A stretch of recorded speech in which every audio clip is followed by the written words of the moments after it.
গত দুদিন থেকে ফেসবুক সহ সব ধরনের সোশ্যাল মিডিয়ায় একটা জিনিস প্রচুর পরিমাণে আলোচনা হচ্ছে। দলমত নির্বিশেষে সবাই এটা নিয়ে কথা বলছে যে ছাত্রলীগের একজন কর্মী সাদ্দাম, যিনি বর্তমানে জেলে আছেন, এবং তার সন্তানকে ওনার স্ত্রী নিজ হাতে হত্যা করে তারপরে উনি আত্মহত্যা করছে। কেন? তার পারিবারিক বিভিন্ন চাপ, সামাজিক চাপ, এগুলা সহ্য করতে না পেরে, এবং রাষ্ট্রীয়ভাবে বা আইনগতভাবে তাকে প্যারালে মুক্তি পর্যন্ত দেওয়া হয়নি জানাজাতে অংশগ্রহণ করার জন্য বা তার পরিবারের সাথে দেখা করার জন্য। শেষ পর্যন্ত সেটাকে থানায় এনে, কারাগারে এনে দেখা করানো হয়েছে। এটা যে কোনো সময় যে কোনো আলোচনার ক্ষেত্রেই যদি বলি, এটা একটা ঘৃণিত কাজ নিঃসন্দেহে। এটাকে গত 17 বছর থেকে বিএনপির সাথেও এরকম অনেক ধরনের ঘটনা ঘটছে, শিবিরের সাথে হয়েছে, আরও অনেক এটার ভিত্তিম অসংখ্য ঘটনা আছে। কিন্তু একটা অন্যায় দিয়ে আরেকটা অন্যায়কে জাস্টিফাই করার কোনো সুযোগ নাই। অন্যায় অলওয়েজ অন্যায়, সেটা যার সাথেই ঘটুক। কিন্তু আমার প্রশ্ন সেখানে না, আমার প্রশ্নটা হলো অন্য জায়গায়। আমি একটু স্রোতের বিপরীতে হাঁটতে পছন্দ করি। আমার প্রশ্নটা হলো, এই যে সাদ্দাম জেলে, সাদ্দামের পরিবার নাই হয়ে গেল, তার দুনিয়া শেষ হয়ে গেল একরকম, বা সাদ্দামদের মধ্যে এরকম প্রচুর আছে যারা বর্তমানে জেল জুলুমের শিকার। বিশেষ করে আমি ছাত্রলীগের কথাই বলছি। তারা যাদের জন্য জেল জুলুমের শিকার হচ্ছে, যেই কারণে হচ্ছে, সেই নেতাকর্মীরা কোথায়? যাদের জন্য তার পরিবার আর্থিক অসচ্ছলতার মুখে পড়ছে, মানহানির মুখে পড়তেছে, তার পরিবার একেবারে নিশ্চিহ্ন হয়ে যাচ্ছে, সেই নেতাকর্মীরা কোথায়? সেই নেতাকর্মীরা হয়তো কেউ ইন্ডিয়াতে আছে বা বিদেশে উন্নত জীবনযাপন করতেছে, অথবা দেশে থাকলেও বড় কোনো বিএনপি বা জামাতের নেতার শেল্টারে দিব্যি জীবন অতিবাহিত করে যাচ্ছে। আর দুই একজন যারা জেলে আছে, তারাও কিন্তু খুব রাজকীয়ভাবে আছে, কারণ তাদের উপরে আবার ওই যে বিএনপি, জামাত বা বর্তমান যে যারা আছে রুলিংয়ে যাবে, বা গভর্নমেন্টের হাই অফিসিয়াল যারা আছে, তাদের শেল্টারে দিব্যি চলে যাচ্ছে। যে এই গত কয়েকদিন আগেই নোয়াখালীর জেলের একটা খবর ভাইরাল হইল যে সেখানে জেলখানার ভেতরে আওয়ামী দুইজন নেতা জেলখানার ভেতরে তারা বিয়ে বাড়ির খাবার খাচ্ছে। তাইলে বুঝেন তারা কী লেভেলের আরাম আয়েসে জেলখানার ভেতরে আছে।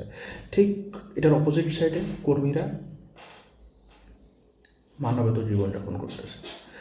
তাহলে আমরা এই যারা এতদিন 17 বছর থেকে যাদের এইটা আসছেন, আর এখন বর্তমানে আমরা আবার যারা ওই যে 64 খোপের মধ্যে থেকে নেতাদের আটা শুরু করছে, এই সাদ্দাম সবার জন্য শিক্ষা। এই সাদ্দামরা সবার জন্য শিক্ষা যে আমরা যাদের পেছনে ছুটলাম বা বর্তমানে আমরা যাদের পেছনে ছুটতেছি, যাদের জন্য নিজ দলের বিপক্ষের নেতাকর্মীর সাথে অন্য দলের বিরোধী দলের নেতাকর্মীর সাথে মারামারি করতেছি, হাঙ্গামা করতেছি, দিন শেষে ওই নেতা আমার জন্য কতটুকু থাকবে, এটা সবার জন্য শিক্ষা। আমরা অতীতে এরকম দেখেছি যে প্রত্যেকটা নেতার, যারা এমপি বা মন্ত্রী লেভেলের, বিরোধী দল হোক আর নিজ দলের হোক, তাদের মধ্যে একটা আন্তঃযোগাযোগ আছে। আমরা দেখেছি যে কর্মীরা যদি কারো সাথে কথা পর্যন্ত বলে, বিরোধী দলের কর্মী, তাকে দল থেকে বয়কট করা হয়, তাকে ভিন্ন চোখে দেখা হয়। কিন্তু আমরা এটারও সাক্ষী হয়েছি যে বিরোধী দলের নেতার সাথে এক টেবিলে বসে বিয়ের দাওয়াত খাচ্ছে, একে অপরের হাত ধোয়াই দিচ্ছে। মানে মহব্বতটা কোন লেভেলে আপনাকে বুঝতে হবে। একসাথে বিজনেস করতেছে। আমাদের বিএনপির উচ্চপদস্থ একদম স্থায়ী কমিটির এরকম অসংখ্য নেতাকর্মীর নাম ধরে ধরে বলা যাবে যাদের আওয়ামী নেতাকর্মীদের সাথে ব্যবসা আছে। অতীতেও ছিল, বর্তমানেও আছে। অতীতে আওয়ামী যারা ছিল তারা ফ্রন্টলাইনে ছিল, বিএনপি নেতারা ব্যাকফুটে। এখন বিএনপি নেতারা ফ্রন্টলাইনে আসছে, আওয়ামীরা ব্যাকফুটে চলে গেছে। আলটিমেট তারা তাদের স্বার্থ কিন্তু বরাবর আছে, বিজনেস করে যাচ্ছে, তাদের ছেলে মেয়েরা বিদেশ থেকে পড়ালেখা করে আসছে, আইসা এখন আবার আমাদের উপরে বসে তারা এমপি হওয়ার স্বপ্ন দেখতেছে, কারণ তার বাবা এমপি ছিল, মন্ত্রী ছিল, পারিবারিক লেগেসি। বাংলাদেশ গণতন্ত্রের দেশ, কিন্তু বাংলাদেশে পরিবারতন্ত্রটা সবচেয়ে বেশি প্র্যাকটিস হয়। কেউ যদি কোনো একটা পার্টিকুলার এরিয়াতে এমপি পদে একবার বসতে পারে, এটা মোটামুটি মুখস্থ হয়ে যায় যে তার স্ত্রী, সন্তান, যেই হোক, এটা বোধহয় সে ইজারা নিয়ে আনিছে যে সেই এখান থেকে বারবার নির্বাচিত হবে, এবং সে ওইভাবেই মেকানিজমটা রেডি করে। আর আমরা গর্দবের দলরা ওইটাকেই ফলো করে যাই। তার বউরে বানাই ফেলি ভাবি, শাশি, মা বয়সের ভেদে, তার ছেলেরা বানাই ফেলি ভাই, চাচা, আঙ্কেল। হ্যাঁ, একটু উপরের লেভেলে চলে গেলে আর কি আঙ্কেল লেভেলে চলে যায়। তার ব্যাকগ্রাউন্ড দেখেন, আপনার ব্যাকগ্রাউন্ড দেখেন। সে পড়ালেখার সময় পড়ালেখা করছে, তার বাবা রাজনীতি করছে, এখন আইসে আপনার উপরে সে মাতাব্বরি করতেছে। আপনি বাবার পা চাটছেন, তার পা চাটতেছেন, আপনার মুরুদ নাই। আপনার মুরুদ নাই। বাংলাদেশের অতীত ইতিহাস ঘাটলে দেখা যায় মোটামুটি গত 30 বছরের ইতিহাস যদি ঘাটা হয়, পার্টিকুলার এরিয়াগুলোতে এই যে এমপি মন্ত্রীর পজিশনগুলো নির্দিষ্ট কয়েকটা পরিবারের কাছে কক্ষিগত, এর বাইরে যাবেই না, যায় না। এবং ইন্টারেস্টিংলি আমাদের যে গর্দব আমরা নেতাকর্মীরা আছি, আমরা কর্মীরা আছি গর্দব, আমরাও এটাকে খুব ইজিলি মাইনা নেই। আমাদের চিন্তাভাবনা চলে যায় সর্বোচ্চ একটা কমিটির সভাপতি হওয়া পর্যন্ত। বিশাল একটা কিছু, ফেসবুকে 30টা পোস্ট দেওয়া যাবে, পিছনে 50টা নেতা নিয়ে কর্মী নিয়ে হাঁটা যাবে, 20টা বাইক দিয়ে একটা শোডাউন দেওয়া যাবে, দ্যাটস ইট। আর তারা এটাকে নিয়েই তাদের লিগেসি তৈরি করে, একটা রয়্যাল ব্যাপার স্যাপার, রাজকীয় ব্যাপার স্যাপার। তারপরে আসেন এই যে বর্তমান নির্বাচনের সময় যেটা দেখা যাচ্ছে, অতীতেও যেটা হয়ে আসছে, সবার সব কিছু সেট আপ করা থাকে, plan A B C D. নির্বাচিত হইলে কী করবে, না হইলে কী করবে, বিরোধী দলে থাকলে কী করবে, বিরোধী দলে না থাকলে কী করবে, কোন দেশে সেট আপ হবে, সেই দেশে সেট আপ হওয়ার পরে সে কী করবে, সেখানে ব্যবসা বাণিজ্য, ঘর বাড়ি সব রেডি। দেশে কাকে দিয়ে পরবর্তী বিজনেস রান করাবে, আওয়ামী কোন নেতাকে দিয়ে তার কী করবে, সব রেডি। ইনফ্যাক্ট আরও মজার বিষয়,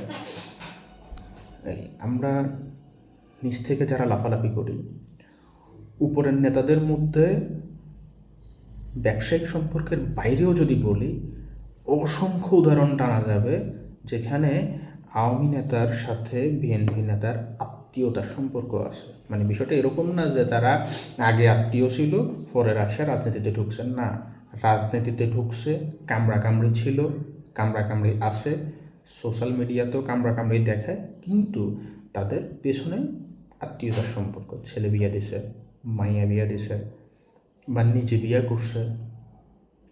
রাজনীতিতে আসার পর অসংখ্য ঘটনা আছে। কারণ কি, তারা তাদের মধ্যে ব্যালেন্স ঠিক রাখে। আপনারা কামড়াকামড়ি করবেন, আমরা কামড়াকামড়ি করব। তাই আজকের এই সাদ্দামের যে ঘটনা, এটা আমাদের জন্য শিক্ষা। আমি আপনি জেলে গেলে আমার পরিবার ধ্বংস হবে, আমি ধ্বংস হব, আমার সারাউন্ডিং যারা আছে আত্মীয় স্বজন তারা লজ্জিত হবে। আমি কি পাবো?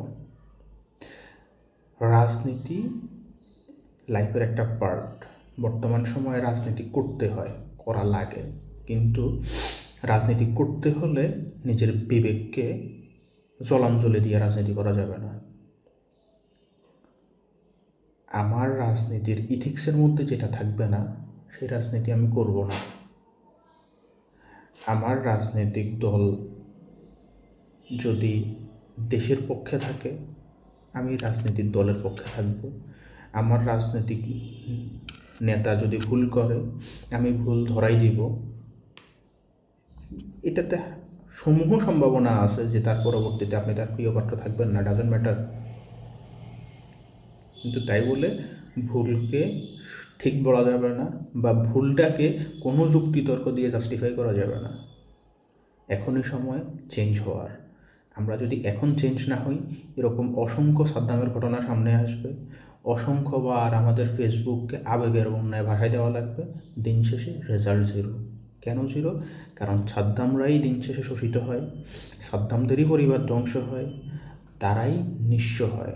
আর যাদের জন্য সাদ্দামদের তৈরি, তারা একটা ভালো ছেড়া যায় না, ঠিকই তাদের আয়েশি জীবন তারা চালাই যাচ্ছে, ব্যবসা বাণিজ্য, টাকা পয়সা, এভরিথিং সেটেল, শুধুমাত্র রাজনৈতিক আশ্রয়ে না, বিরোধী দলের আশ্রয়েও। এটা যুগ যুগ ধরে এটা চলে আসছে, এটা যুগ যুগ ধরে চলে যাবে। আর এটার বলি হচ্ছে সাদ্দামেরা। তাই এখন যারা লাফাচ্ছেন কোনো হিতাহিত জ্ঞান ভুলে গিয়ে, মানে নিজের কমন সেন্সকে বিক্রি করে দিয়ে নেতা যেমনে বলবে এমনি লাফাইবেন, এখনই সময় চেঞ্জ। আজকে চেঞ্জ না হলে কালকে সাদ্দাম মাইন্ডেড।